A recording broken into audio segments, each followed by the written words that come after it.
Good evening. We're here with Justin Moore, country singer. I am Jason Hoffman. Alongside me is Andriana Dulce and Brian Diebel. Andriana, you got the first question for us. What is the craziest thing you've ever done on tour? That I can talk about? You know what? We've had a blast over the past 4 or 5 years. When you first get into this and start having some success, I mean, it gets a little nutty. You live it up a little bit out here. But thankfully I have 2 little girls now and a wife back home, so I've settled down a little bit. But we've been on a lot of major tours, and a lot of my buddies, Blake Shelton, that was a lot of fun. We came up this way, and just him in general is crazy. So being around him is crazy, but we're trying to keep it calmer nowadays. How's it been adjusting from living in a small town in Arkansas your whole life to becoming a performer on a national and world stage? It's definitely something you gotta get used to. I mean, I grew up in town 300 people, so to get to do this is mind-boggling to me. I mean, I didn't grow up expecting this to happen or even wanting this to happen. It just kind of did. I wasn't one of these guys that wanted to do this my whole life and work toward it. I just decided when I was a senior in high school, I liked playing music and didn't want to get a real job. So I've been fortunate. It's been a blast. I mean, I'm really, really blessed to obviously get to do what I love for a living. But it's coming from where I came from to doing this right now has proven to me it happens to real people. Everybody always goes, "Man, you're normal." I'm going, "Yeah, I just have a really cool job, and we've been very fortunate." So. What's the best place you ever played? Is it Hershey, PA? Like in your song "Hank It"? It's one of them. Hershey's one of them. That was we were on the Hank Jr. Leonard Skinner tour, and that's where that song came from. We got to play Hershey, Pennsylvania with them. And, you know what? There's been a lot of places that have been really good to us. This part of the country's been great to us. Obviously, I love playing at home where I'm from in Arkansas. That's always a lot of fun. But we've been really fortunate. Some artists have better pockets here and there, but across the country, we've been really fortunate that it's been pretty good everywhere. So. Is there a place that you really want to play that you haven't yet played?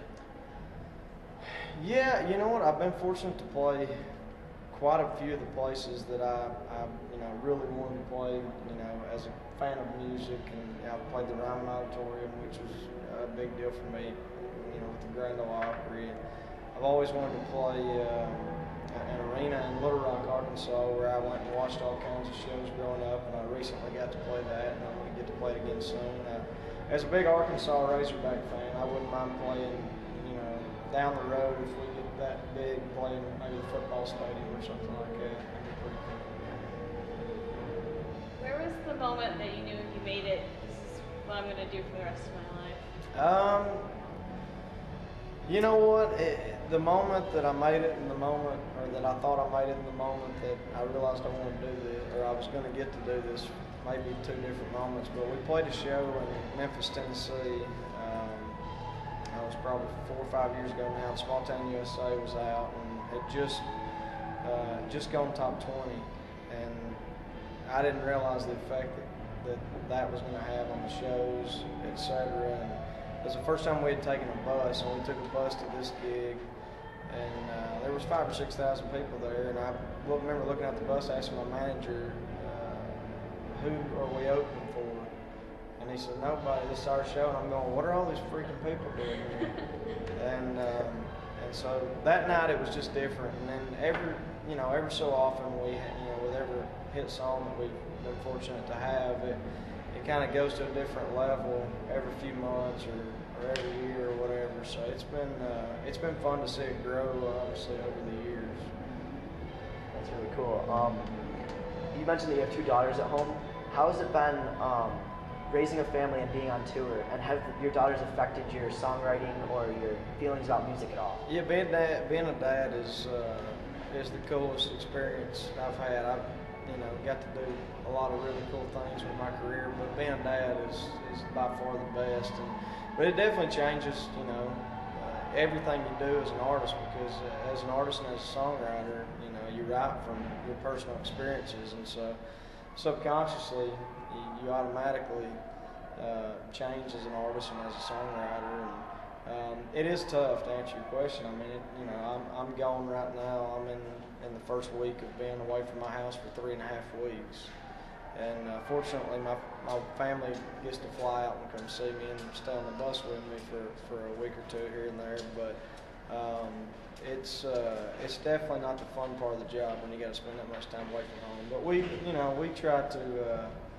try to make it fun. When we play fairs and festivals, I bring my daughters out and we go get the cotton candy and all that stuff. So I just try to make them as much a part of it as I can.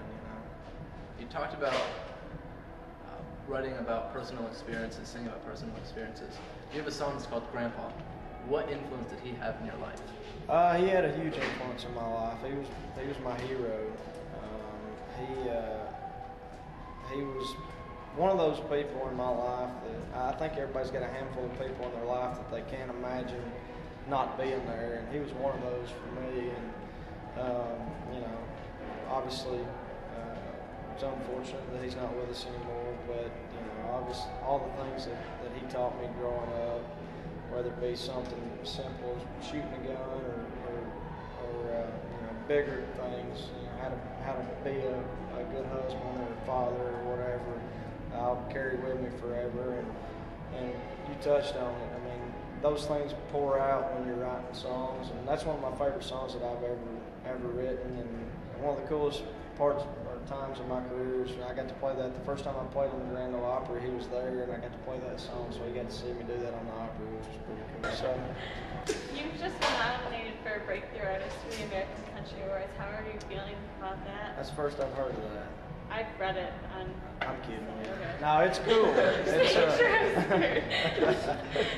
No, it's cool. I mean, it's cool to be nominated. I've not been nominated for a whole lot of awards so far in my career. Anything that we can be nominated for is great. To be mentioned with the guys that are in that category, it's a lot of fun. If we win it, great. If not, it's just cool to be mentioned. So. I'll be voting for you. Well, thank you. I appreciate it. You're currently on the Blood, Sweat, and Tears tour, is that correct? That is, man. How is that with Eric Church and Kip Moore, and how has it affected your career, and what's on the agenda next after that? Yeah, we've been fortunate, like I said, to be on a lot of major tours, and this is just kind of another one on that list. Eric and I have known each other a while, and have been buddies for a while, and I'm excited for him to be doing as well as he's been doing the last year or so.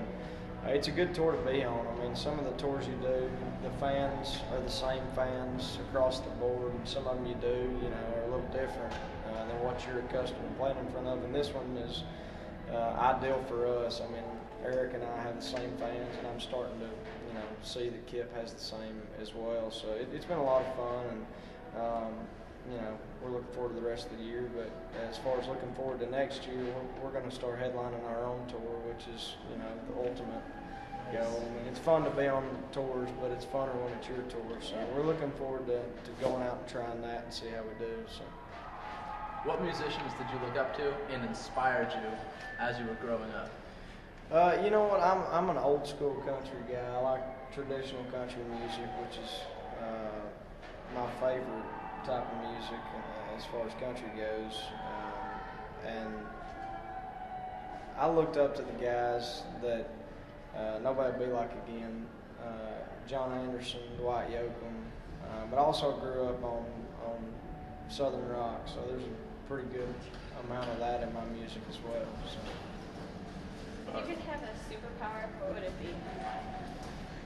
It wouldn't be to fly, because I hate to fly. I'm scared of heights. I don't know. I mean, back when I was single, I would maybe said X-ray vision or something. But I don't know. It would not be to fly. Probably to.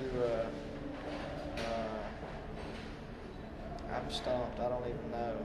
Probably grow if I had the opportunity, as tiny as I am.